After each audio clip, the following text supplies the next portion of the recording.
আজ বিকাশপুর গ্রামের সকলের জন্যই খুবই আনন্দের দিন ছিল। আজকে তাদের গ্রামের মেয়েরা তাদের বীরত্বের জন্য পুরস্কার পাবে। সবাই টিভির সামনে বসে আছে শুরু থেকে সবকিছু দেখবে বলে। পুরস্কার নিয়ে 3 বোন বাড়ি ফিরে এলে গ্রামের লোকেরা তাদের গলায় অনেক অনেক ফুলের মালা পরিয়ে তাদেরকে সম্বর্ধনা জানায়। আমরা আজকে খুব খুশি হয়েছি রে মা, তোরা আমাদের মুখ উজ্জ্বল করেছিস।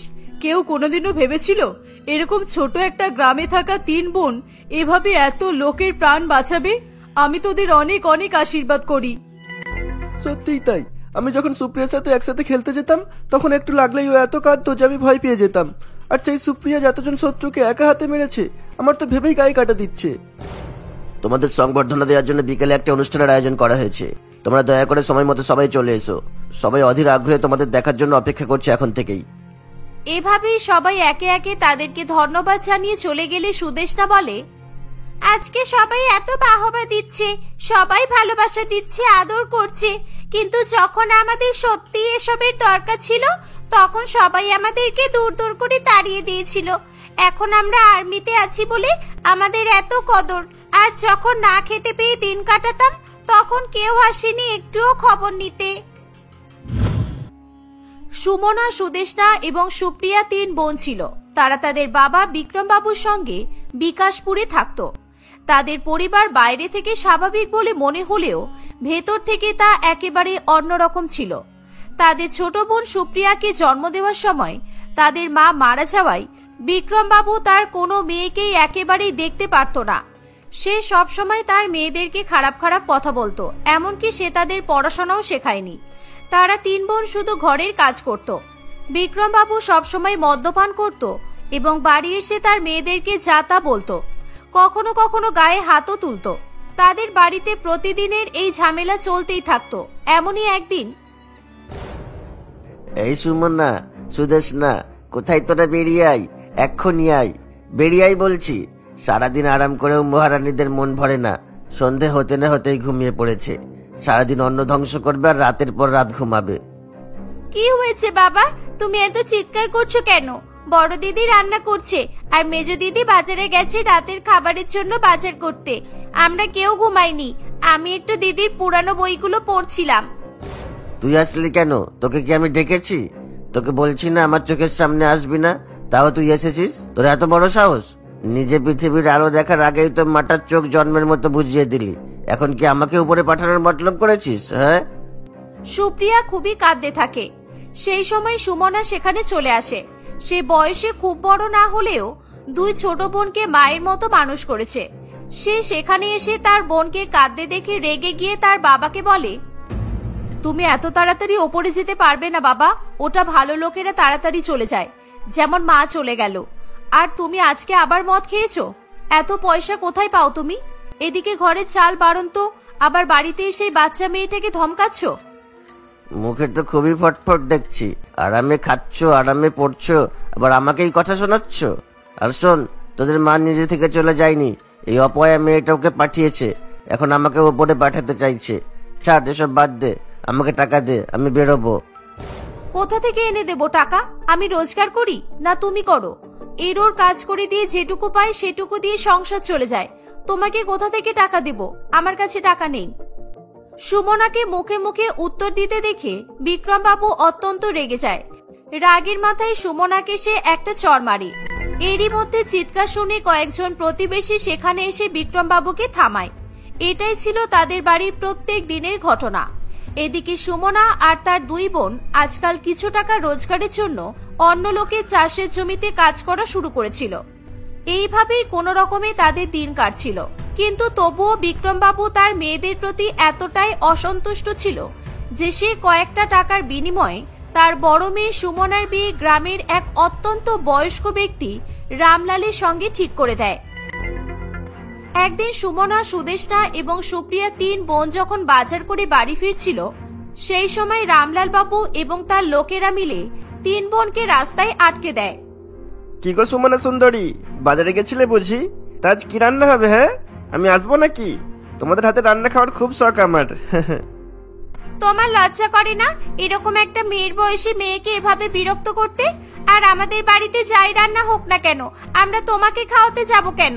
তুমি আমাদের কে হও? অযথা বিরক্ত করো না, চলে যাও এখান থেকে। কে হয় মানে? আমি তোদের জামাইবাবু রে পাগলি।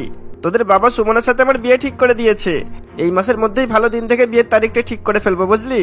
লজ্জা পাচ্ছ নাকি সুমনা সুন্দরী? এই বলে রামলাল বাবু সুমনার হাত ধরতে যায়। তখনই সুমনা রামলাল বাবুকে তার হাতের বাজারের ব্যাগটা দিয়ে মারে, আর তাতে রামলাল বাবু দূরে গিয়ে ছিটকে পড়ে।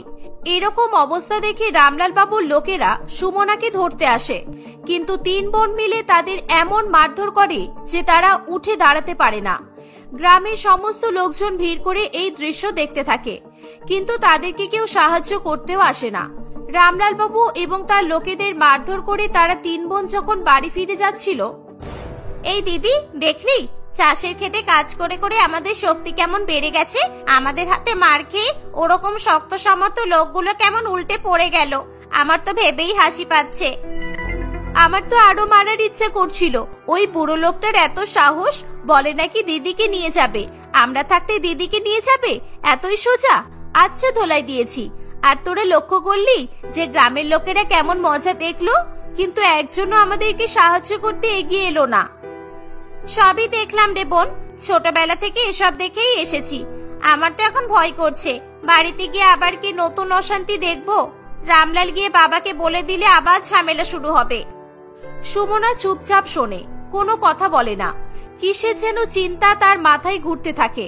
তার বোনেরা কত কথা বলে, সে কোনো উত্তরই দেয় না। বাড়ি ফিরে এসে বিক্রমবাবুর সাথে তাদের আবার অশান্তি বাঁধে। এভাবেই দিন কাটতে থাকে। দেখতে দেখতে কয়েক বছর কাটে। একদিন হঠাৎ করে চারিদিকে খবর উঠে যায় যে শত্রুরা তাদের দেশ আক্রমণ করেছে। শত্রু দলের সৈন্য সংখ্যা প্রচুর ছিল, তাই দেশের একজন উঁচু পোস্টের আর্মি অফিসার ঠিক করেন প্রত্যেক আশেপাশের গ্রামে শহরে যেই যেই বাড়িতে 16 বছরের ওপরে ছেলে মেয়ে থাকবে তাদেরকে যুদ্ধে নিয়ে যেতে হবে, তাদের ইচ্ছা না থাকলেও।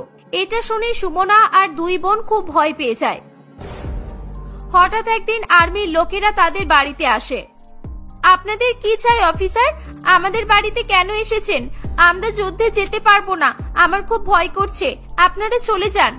যুদ্ধ শেষ হওয়ার আগে অবধি ঘর থেকে বেরোবো না, কথা দিচ্ছি। দেখুন, আমাকে এসব বলে লাভ নেই। আমাদের উপর মহল থেকে অর্ডার আছে, আর আমাদের সেই সমস্ত অর্ডারই পালন করতে হবে। আর তাছাড়াও শুধু স্বাধীনতার মজা উপভোগ করলে হবে, স্বাধীনতা অর্জন করতে হয়, বুঝেছো? কিন্তু আমাদের তো 16 বছর হয়নি এখনো। আমি 14 বছর আর আমার বোন 12 বছরের। আমাদের চোখ মুখ দেখে আপনারা বুঝতে পারছেন না যে আমরা ছোট? অজুহাত কেন দিতে যাব? এই সময় বিক্রমবাবু সেখানে আসেন। আর্মির লোকজনদের বলে যে তার মেয়েরা প্রত্যেকে 18 বছর ছাড়িয়ে গেছে। আর্মি অফিসাররা তাদের তিন বোনকে সেখান থেকে নিয়ে যাওয়ার জন্য জোর করতে থাকে। তিন বোন কাঁদতে কাঁদতে চলে যাওয়ার সময় বলে, বাবা তুমি ঠিকভাবে থাকবে কেমন? দেশের অবস্থা ভালো নয়। যেখানে সেখানে ঘর খালি রেখে চলে যেও না। আর মদ টদ বেশি খাবে না। আমরা থাকবো না, তোমার শরীর খারাপ হলে দেখার জন্য কেউ থাকবে না কিন্তু। বিক্রমবাবু তাদের কথায় পাত্তা দেয় না। সে মনে মনে খুশি হয় তাদের মেয়েদেরকে নিয়ে যাচ্ছে দেখে। বাঁচা গেল, শেষমেশ বাড়িটা ফাঁকা হলো, শান্তিতে নিঃশ্বাস নিতে পারবে এবার। খুব ভালো হয়েছে যুদ্ধে নিয়ে গেছে। ওখানে একটা বন্দুক ধরতে গিয়ে কোমর ভেঙে পড়ে থাকবে, আর বাড়ি ফিরতে হবে না। ওদের জন্য আমার আর রামলাল বাবুর সম্পর্কটাও খারাপ হচ্ছিল শুধু শুধু। এদিকে যুদ্ধ চলতে থাকে। সুমনা, সুদেশনা আর সুপ্রিয়া প্রথমে ভয় পেলেও পরে শত্রুদের সঙ্গে তারা দুর্দান্ত ফাইট করে। একের পর এক শত্রুদের তারা মারতে থাকে। আমি আর পারছি না রে দিদি, আমি হাঁপিয়ে যাচ্ছি। সারা গা হাত পা ব্যথা করছে, একটু বিশ্রাম নিতে হবে মনে হচ্ছে। আমাদের এভাবেই চালিয়ে যেতে হবে রে বোন। যতক্ষণ না অবধি শত্রুরা মারা যাচ্ছে ততক্ষণ অবধি কোনো বিশ্রাম নেই। বিশ্রাম নিলেই আমরা দুর্বল হয়ে পড়ব। দিদি একদম ঠিক বলেছে, এখন কোনো বিশ্রাম নেওয়া যাবে না। আগে শত্রুদের মেরে দেশ বাঁচাতে হবে। সবাই আমাদের উপর ভরসা করে নিশ্চিন্তে ঘুমাচ্ছে, আমাদের বিশ্রাম করলে চলবে না। তাদের শক্তি আর সামর্থ্য দেখে বাকি ছেলে মেয়েরা অবাক হয়ে যায়। অন্যরা যেখানে একটা বন্দুক তুলেই হাঁপিয়ে যাচ্ছে, আর হাঁপানোটাই স্বাভাবিক, কারণ তারা তো আগে এসব কখনোই করেনি। কিন্তু সেখানে সুমনা, সুদেশনা আর সুপ্রিয়া বন্দুক হাতে নিয়ে ছুটছে, লাফাচ্ছে, বুকে ভর দিয়ে এগিয়ে যাচ্ছে, সবই করছে। এভাবে আরো বেশ কয়েকদিন কাটে। হঠাৎ করে একজন আর্মি অফিসার সবাইকে জানায়, আমাদের কাছে খবর আছে সামনের বিকাশপুর গ্রামে কয়েকজন দুষ্কৃতী সাধারণ মানুষের ভিড়ে মিশে গিয়ে গা ঢাকা দিয়েছে। তাদেরকে না ধরতে পারলে সাধারণ মানুষের অনেক ক্ষতি হয়ে যেতে পারে। স্যার, আমরা তো বিকাশপুরেই থাকি। ওখানকার রাস্তাঘাট, অলিগলি, মাঠ, জঙ্গল সব আমাদের চেনা। ওখানে যেতে আমাদের ম্যাপও লাগবে না, আর অন্ধকারের রাস্তাও হারিয়ে ফেলবো না। আপনি আমাদের ওখানেই পাঠানোর ব্যবস্থা করুন। আমাদের গ্রামের লোকেদের আমরা বাঁচাবো। ঠিক আছে, তাহলে তোমরাই যাবে, কিন্তু দিনের বেলা যাওয়াটা অনেক রিস্কি হয়ে যাবে। তাই তোমরা আজ সন্ধ্যাবেলায় বেরোবে। পুরো সারা রাতই তোমাদের কাছে সময় থাকবে। এরই মধ্যেই যা করার করতে হবে, কারণ সকাল হয়ে গেলে বেশিক্ষণ লুকিয়ে থাকতে পারবে না। বিকাশপুর সুমনাদের গ্রাম হওয়ায় দুষ্কৃতীদের ধরার জন্য সন্ধ্যের অন্ধকারে 3 বোনকে বিকাশপুর গ্রামে পাঠানো হয়। দুষ্কৃতীরা খবর পেয়ে গ্রামের একজনের বাড়িতে লুকিয়ে থাকবে ভেবে বাড়ির খোঁজ করতে থাকে। তখনই তারা জানতে পারে যে বিক্রমবাবু একা থাকে, আর ওই গ্রামে তার কোনো আত্মীয় নেই।